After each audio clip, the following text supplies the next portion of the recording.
మీ family అంటే నాకు ఇష్టం సార్. ఈ ఫ్యామిలీలో అందరి ఫోటోలు తీయాలనుకున్నాను. నేను ఏదో ఒక రోజు ఇంట్లో నుంచి వెళ్ళిపోతాను కదా, ఆ రోజు మీకు ఆల్బమ్ ఇచ్చి వెళ్ళిపోవాలి అనుకున్నాను. ఎరా కార్తీక్, ఏమంటారు మీరిద్దరు? జరిగేదంతా చూస్తుంటే చెప్పరా. సూరజ్కి జోస్న అంటే ఇష్టం ఉన్నట్టే ఉంది. ఇంకా లేదంటే ఇన్ని ఫోటోలు తీయడు కదా. కానీ సూరజ్... ఏంటి బావా సగం సగం మాట్లాడతావు? సూరజ్తో జోష్న ఎలా గొడవ పడుతుందో చూసావా? అయినా సూరజ్ ఎంత సహనంగా, ఎంత ఓపిగ్గా సమాధానం చెప్తున్నాడో. నువ్వేమైనా అను, జోష్నకి సూరజే కరెక్ట్.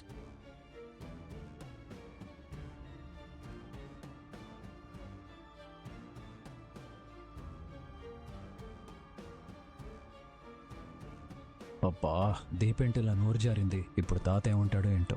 తాతగారు, నేనేదో... నా మనసులో మాటే అనేసావమ్మా.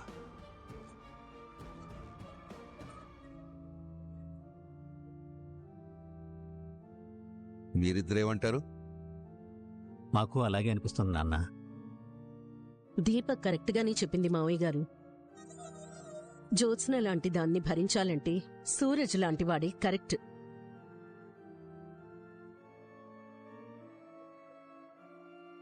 పైగా సూరజ్తో అది పోట్లాడే విధానం చూసే వాళ్ళకి అది కంప్లైంట్ లాగా ఉంది, కానీ అర్థం చేసుకునే వాళ్ళకి మాత్రం సూరజ్ చుట్టూ జ్యోత్స్న తిరుగుతుందని అర్థమవుతుంది. అంటే ఏంటి? జోస్న కూడా సూరజ్ని ఇష్టపడుతుందని హత్ అంటుంది. మరి అలా కనిపించడం లేదే. దానికి ఈగో ఎక్కువండి, ఒప్పుకోదు. మనం అడిగినా ఒప్పుకోదు. దానికెంతో కొంత ఇష్టం లేకపోతే వాడి రూంలోకెళ్ళి ఆల్బమ్ చూడాల్సిన అవసరమేంటి? వాడి షర్ట్ ఉతకాల్సిన అవసరమేంటి?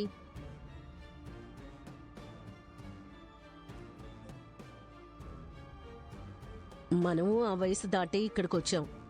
అన్నీ అర్థమవుతున్నాయి. మావయ్య గారు, మిగతా విషయాలు చూడండి. కార్తీక్, నువ్వేమంటావురా? సూరజ్ అవుట్ హౌస్లో ఉండటానికి పనికిరాడు అన్నావు.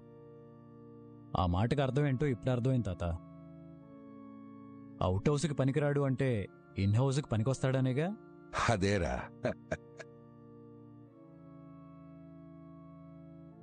సరే, ఓ పంచేరా. ఏంటి తాత? ముందు సూరజ్ గురించి వివరాలు తెలుసుకో. అలాగే తాత.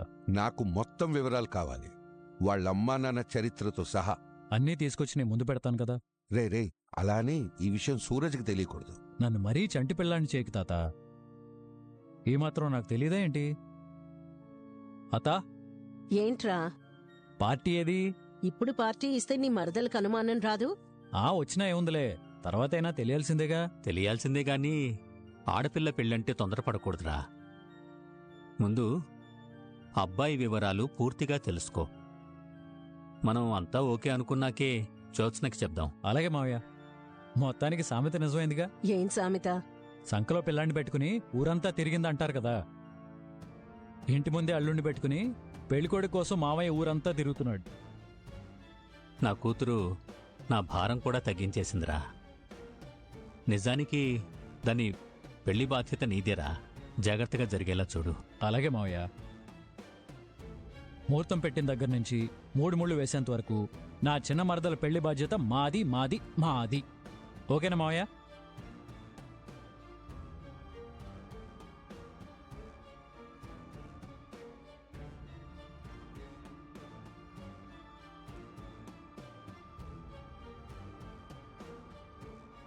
అమ్మా మాలిని, ఏంటి మావయ్య గారు? కూర్చోమ్మా.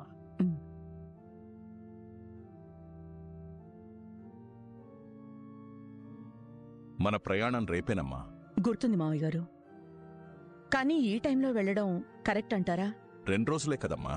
ఈ 2 రోజులు లేకపోతే మనం వాళ్ళకి భయపడి పారిపోయాం అనుకుంటారేమో బాబాయ్.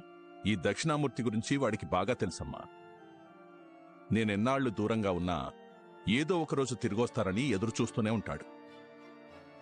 నా కూతురు వాడింటి దగ్గర లేకపోయి ఉంటే మళ్లీ జీవితంలో వాడి మొహం చూడాల్సిన అవసరం వచ్చేదే కాదు. కాని చూసావమ్మా, భగవంతుడు ఎలాంటి రాత రాశాడో. నమ్మిన పాపానికి స్నేహితుడే మోసం చేశాడు. నా కూతుర్ని దూరం చేశాడు. వాడి వల్ల జీవితంలో కోలుకోలేనంత నష్టాన్ని చూశాను. అయినా వాడితో సహనంగా మాట్లాడుతున్నానంటే ఒకే ఒక్క కారణం, సుమిత్ర. నేను సుమిత్ర కోసమైనా మళ్ళీ వస్తానని వాడికి తెలుసమ్మా. మీరు రావడం కాదు మావయ్య గారు, సుమిత్రనే మనింటికి రప్పిస్తాను. సుమిత్ర రావడం మాత్రమే కాదమ్మా, ఆ శివన్నారాయణ తల వంచుకొని నా ముందు నిలబడే రోజు రావాలి. తొందరలోనే వస్తుంది మావయ్య గారు. మనం చేయాల్సిందే చేశాం. మనం ఉన్నా లేకపోయినా అది ఆగదమ్మా, జరుగుతూనే ఉంటుంది. మనవరాల్ని చూసిన ప్రతిసారి నా మొహం నీ మొహం శివన్నారాయణని నిద్రపోనివ్వదు. ఈసారి ఎదురుపడితే శివన్నారాయణ భయపడాలమ్మా. తలపొగరు కాళ్లలోకి దిగిపోయి నేను ఓడిపోయాను దక్షిణామూర్తి అని వాడితోనే చెప్పించాలి. వాడు చెప్తున్నప్పుడు నా కూతురు నా పక్కనే నిలబడి ఉండాలి.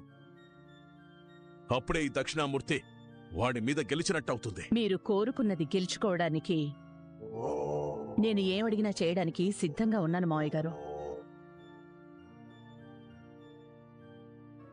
నేను మీ కూతుర్నే కాదు, మీ మన్నవరాల్ని కూడా వదిలిపెట్టను.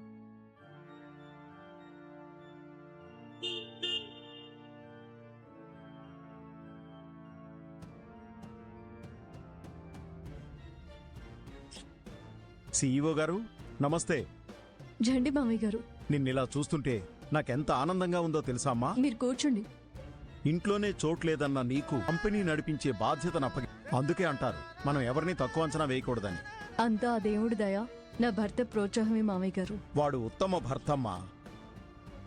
వాడు మనుషుల్ని అర్థం చేసుకునేంత గొప్పగా నేను అర్థం చేసుకోలేను. నాకెప్పుడూ ఏదో ఒక అనుమానమే, ఎవ్వరినీ పూర్తిగా నమ్మలేను. అదేంటి మామయ్య గారు అలా అన్నారు? నిజమేనమ్మా. ఎవరి వరకు ఎందుకు, నీ సంగతే చూద్దాం. ఎవరు నువ్వు? నేనెవరో మీకు తెలీదా? ప్రశ్న సూటిగానే ఉందమ్మా. ఎవరు నువ్వు? కార్తీక్ భార్యని. దానికంటే ముందు? కుబేర్ పెంచిన కూతుర్ని. దానికంటే ముందు?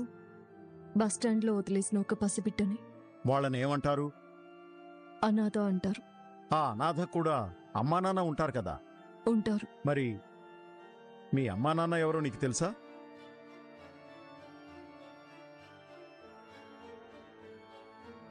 తెలీదు. తెలుసుకోవాలని నీకెప్పుడు అనిపించలేదా? అనిపించింది. ఇప్పటికీ అనిపిస్తుందా? లేదు. అనిపించడం లేదు అంటే నీ కన్నవాళ్ళెవరో నీకు తెలిసింది. ఎవరమ్మా నీ కన్నవాళ్ళు? ఎక్కడున్నారు? ఎందుకు మా అందరికీ వాళ్ళెవరో తెలియనివ్వలేదు?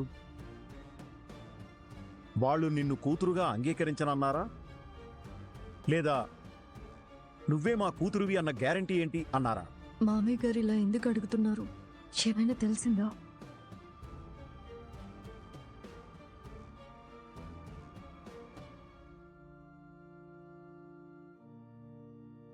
పర్వాలేదమ్మా. మావయ్య గారంటే తండ్రి లాంటి వారే. నీకే సమస్యున్నా నాతో చెప్పుకోవచ్చు. మీ అమ్మా నాన్నెవరు? మామయ్య గారు. టెన్షనే లేదమ్మా. పోనీ ఇది ఎవరికీ తెలియని విషయం అయితే నాకు మాత్రమే చెప్పు. నువ్వు నా కోడలివి. నా కొడుకు వారసత్వాన్ని నీ కడుపులో మోస్తున్నదానివి. నువ్వు చెప్పే నిజాన్ని నేను నా కడుపులో పెట్టుకుంటాను. ఏ నిజం లేదండి. హే కోడలా, నువ్వు మాట మారుస్తున్నావు. మీ అమ్మా నాన్న ఎవరో నీకు తెలుసు. నీకు తెలుసని నాకు తెలుసు. చెప్పేయమ్మా. మా వియ్యంకులెవరో తెలుసుకోవాలని మాకు మాత్రం ఉండదా ఏంటి? అయితే చెప్తాను, వినండి. మా అమ్మా నాన్న. మీ అమ్మా నాన్న? నా భర్తే మామయ్య గారు.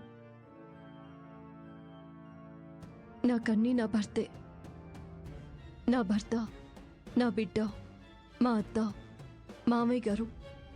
ఇదే జీవితంలో లేని వాళ్ళ గురించి ఆలోచించండి మామయ్య గారు. చాలా బాగా చెప్పావమ్మా.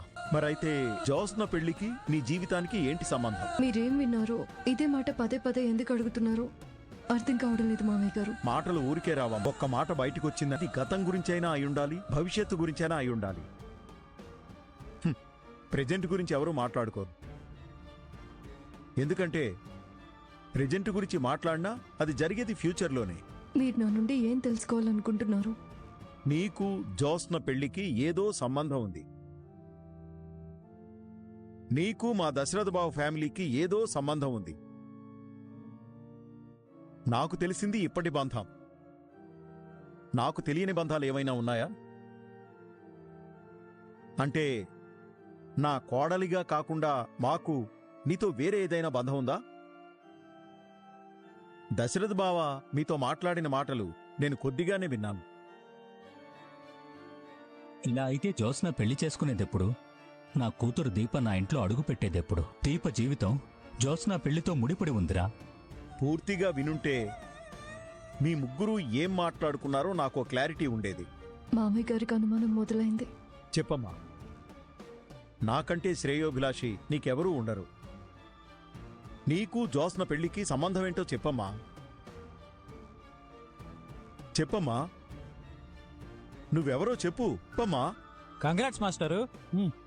అరే, కంగ్రాట్స్ ఎందుకురా? ఇంతకు ముందే ఫోన్ వచ్చింది. 2 టౌన్ పోలీస్ స్టేషన్లో మీకు ఎస్ఐగా పోస్ట్ ఇచ్చారంట. నీకంత వెటకారంగా కనిపిస్తున్నానా?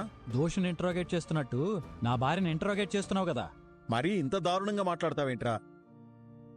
ఏదో మామగారు కోడలు పిచ్చపాటి మాట్లాడుకుంటున్నాం. నువ్వెవరో చెప్పు అని అడుగుతున్నావు కదా. కొన్నెవరూ చెప్పకపోయినా తెలుస్తాయిరా. నీకు చిన్న కథ చెప్తాను మాస్టారు. ఓ కుర్రాడు చీకటి పడిన తర్వాత రోడ్డు మీద నడుచుకుంటూ పోతున్నాడంట. దారిలో కనిపించిన ఒక పెద్దాయన ఊరి చివర దెయ్యాలున్నాయి జాగ్రత్త అన్నాడంట. ఆ కుర్రాడు అలా నడుచుకుంటూ ఊరి చివరకు వచ్చేసింది. పెద్దాయన మాట గుర్తొచ్చింది.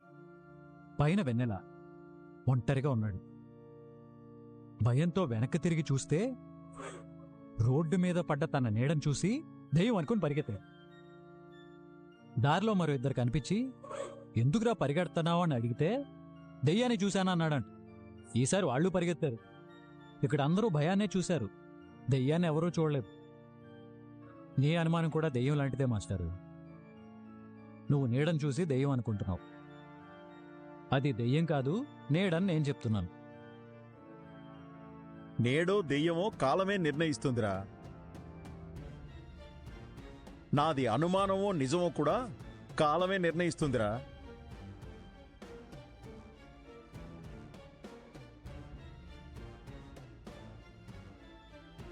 ఏంటి మాస్టర్ చూస్తున్నావు? ఈ సూరజ్ ఎక్కడా ఒక చోట ఉండడు అని చెప్పేవాడివి. అలాంటిది ఇక్కడెలా ఉంటున్నాడా అని. ఉండడం ఏంటి, ఫ్రీగా కంపెనీకి అడ్వైజర్గా కూడా చేస్తున్నాడు. కోర్స్ తన స్టాల్స్ మన రెస్టారెంట్లోనే రన్ అవుతున్నాయి అనుకో. వాడు బయటికెళ్ళి రెస్టారెంట్ పెట్టుకోవచ్చుగా. పెట్టుకోవచ్చు. అయినా వెళ్ళట్లేదు. ఎందుకు? వాడికి ఇక్కడ నచ్చింది. కాదురా, ఒకడు తన స్థాయిని తగ్గించుకొని వేరే వాళ్ళ దగ్గర పనిచేస్తున్నాడు అంటే వాడు ఖచ్చితంగా మోసం చేయడానికే వచ్చుంటాడురా. ఇది నీ అనాలిసిస్. అందరికీ ఇది ఎలా వర్తిస్తుంది? అనుభవంతో చెప్తున్నాను. నీ ఆలోచన తప్పైతే? అలా స్థాయి తగ్గించుకుని పనిచేసేవాడు మోసగాడన్నా అయ్యుండాలి. లేదా వాడి మనసులో వేరే ఏదైనా లక్ష్యం ఉండాలి నీలాగా. ఊరుకో మాస్టారు, నా మనసులో ఎలాంటి లక్ష్యాలు లేవు. ఇక్కడ కంటికి కనిపించే కథల కంటే కనిపించని కథలే ఎక్కువగా నడుస్తున్నట్టున్నాయిరా. అంతా నీ భ్రమ. సూరజు జ్యోత్స్న బాగా క్లోజ్గా ఉన్నట్టున్నారే. వాళ్ళిద్దరికీ క్షణం పడదు. వాళ్ళిద్దరి జోడీ బావుందిరా. మైండ్ సెట్లే కలవు. సూరజ్ మైండ్ సెట్ చాలా డిఫరెంట్ రా. ఎక్కడా ఉండనివాడు ఇన్ని రోజులు ఇక్కడ ఉండిపోయాడు అంటే వాణ్ణి ఏదో ఒక శక్తి ఆపుతుంది. ఏంటా శక్తి? Good night Suraj. ఇది చెప్పడానికే వచ్చావా? ఇదే నేను నీకు చెప్పే ఆఖరి గుడ్ నైట్. అది నువ్వెలా కన్ఫర్మ్ చేస్తావు? నిన్న నీతో ఏం చెప్పాను? మార్నింగ్ గుడ్ మార్నింగ్ చెప్తాను, చాలా స్పెషల్ గా ఉంటుంది అని చెప్పాను కదా. అవును, చాలా స్పెషల్ గా ఉంది. రేపు మార్నింగ్ కూడా అంతే స్పెషల్ గా ఉంటుంది. రేపేం ప్లాన్ చేసావు? ఇంకేం ప్లాన్ చేయాల్సిన అవసరం లేదమ్మా. అందరి ముందు నిన్ను క్యారెక్టర్ లేని మనిషిలా నిలబెట్టాలనుకున్నాను, నిలబెట్టాను. ఇంకా ఈ రాత్రికే నిన్ను ఇంట్లో నుంచి గెంటేస్తారు. మళ్ళీ మన బతుకు ప్లాట్ఫామ్ మీద జ్యూస్ బండి పెట్టుకోవడమే. Thank you Jyotsna. దేనికి? మన మధ్య జరిగిన పాత విషయాలన్నీ గుర్తు పెట్టుకుని మరీ అందరి ముందు చెప్పినందుకు. నేనింకా కొన్నే చెప్పాను. మరి నువ్వేంట్రా నా గురించి ఏం చెప్పలేదు? నీ దగ్గర ఉన్న వీడియోలు చూపించొచ్చు కదా. నువ్వు చేసినట్టే నేను చేస్తే నీకు నాకు తేడా ఏంటే? అప్పటికే చాలా అబద్ధాలు చెప్పావ్. నేనేం చేసినా నా కోసమే చేస్తాను. నేనేమనుకున్నానో తెలుసా? నాకు భయపడి ఆల్బంలో ఫోటోలు మార్చేస్తావనుకున్నాను. అలా చేస్తే సూరజ్ ఎందుకవుతాడు? అందుకే ఫూల్ అయ్యాడు. నన్నెవరూ ఏమనలేదే. ఇంటి వారసురాలి జోలికొస్తే మా తాత ఎందుకు వదిలిపెడతారా? నిన్ను బయటికి గెంటేయడానికి నేను చేయాల్సిన డ్రామా అంతా చేశాను. వాళ్ళకి నువ్వెక్కువ నేనెక్కువ అంటే నేనే ఎక్కువ. నాకు తెలిసి నీకు కాసేపట్లో ఫోన్ రావచ్చు. ఈలోపే నువ్వు లగేజ్ ప్యాక్ చేసుకుని రెడీగా ఉంటే మంచిది. వెళ్ళిపోతే మరీ మంచిది. వెళ్ళిపోయే టైం వస్తే ఆగనులే గాని కాస్త ఆ ఆల్బమ్ ఇప్పించవా? ఎందుకురా? నేను ఫొటోస్ బాగా తీయగలను అని ఎవరికైనా చెప్పాననుకో, వాళ్ళు ప్రూఫ్ అడుగుతారు. వాళ్ళకి నీ ఫోటోలు చూపిద్దామని. ఇంకా ట్రై చేస్తావేంట్రా? ఖేల్ కథం, దుకాన్ బంద్. మళ్ళీ మనం ఏదో ఒక ప్లాట్ఫామ్ దగ్గర కలుస్తాంలే. సరే బంగారం, ఆ ఫోటోలు నీ దగ్గరే ఉంచుకో. నీ పెళ్లి సంబంధాలకి ఆ ఫోటోలు పనికొస్తాయి. ఎవరికి పంపించినా ఆ ఫోటో చూసి పిల్లేంట్రా జాంపండులా ఉంది అని పరిగెత్తుకుంటూ వస్తారు. పైకి మామూలుగా మాట్లాడుతున్నావు కానీ లోపల ఏడుస్తున్నావు కదరా. నా మనసులోకి తొంగి చూసేంత మనసే నీకుంటే నీకు జీవితాన్ని ఇవ్వాలనుకున్న మనిషిని నువ్వు దూరం చేసుకునేదానివే కాదు. అబ్బో, నీదొక జీవితం, అది మళ్ళీ నాకు కావాలనుకోవడం. భలే నవ్వు వస్తుందిరా. నువ్వు నవ్వితే భలే అందంగా ఉంటావు. అది నాకు తెలుసు కానీ మీ వదిన నీకు ఫోన్ చేయలేదేంట్రా? కనీసం మీ అన్నయ్య అయినా నీకు చేసుండాలే. అసలు ఏంటే నీ ప్రాబ్లం? నువ్వు ఆగడానికి ఏదో ఒక ప్రయత్నం ఈ పాటికి చేసుంటావు కదా. అదేంటో తెలుసుకుందామని. నేనే ప్రయత్నమూ చేయను. అంతగా కావాలంటే గుమ్మానికి అడ్డంగా మంచం వేసుకుని ఇక్కడే పడుకుంటాను. ఏం చేసుకుంటావో చేసుకో.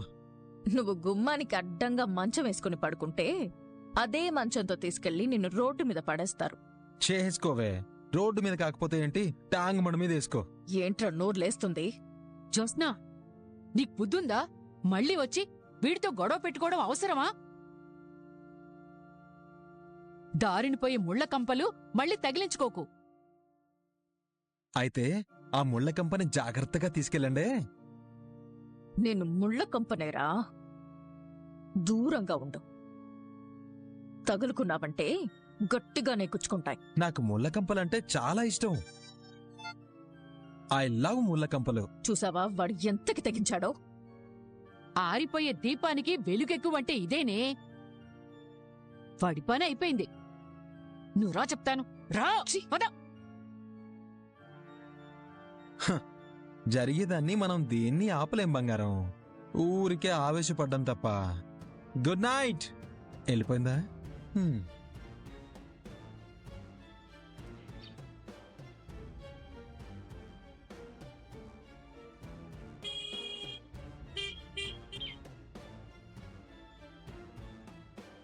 వచ్చేటప్పుడు చూశాను, అవుట్ హౌస్ లో సూరజ్ గాడు కనిపించలేదు. అంటే మన ప్లాన్ వర్కౌట్ అయిందన్నమాట. తాత సూరజ్ ని పొమ్మనే ఉంటాడు. రేయ్, నిన్నింకా పంపించేయలేదా? ఎక్కడికి బంగారం? మా తాత నీతో ఏం చెప్పలేదా?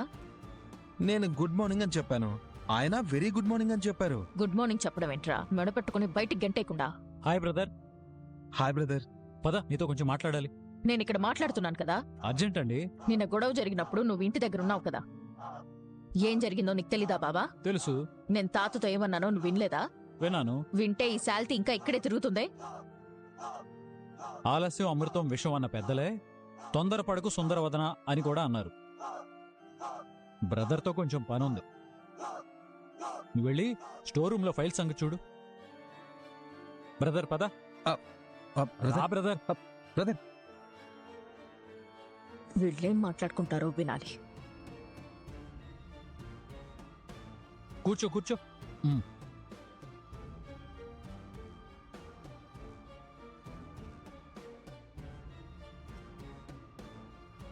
ఏమైంది బ్రదర్? ఏం లేదు బ్రదర్, ఊరికే మనం మాట్లాడుకోవడమే గాని సొంత విషయాలు ఏనాడు చెప్పుకుందలేదు. ఒకసారి అడిగారు కదా. అప్పుడు నాకెవరూ లేరు అని సింపుల్గా చెప్పి తప్పించుకున్నావు బ్రదర్. కానీ ఈసారి అలా కుదరదు. పూర్తిగా నువ్వేంటో చెప్పాలి. వీడి వివరాలు బావకెందుకు? నేనంటే నేనే బ్రదర్.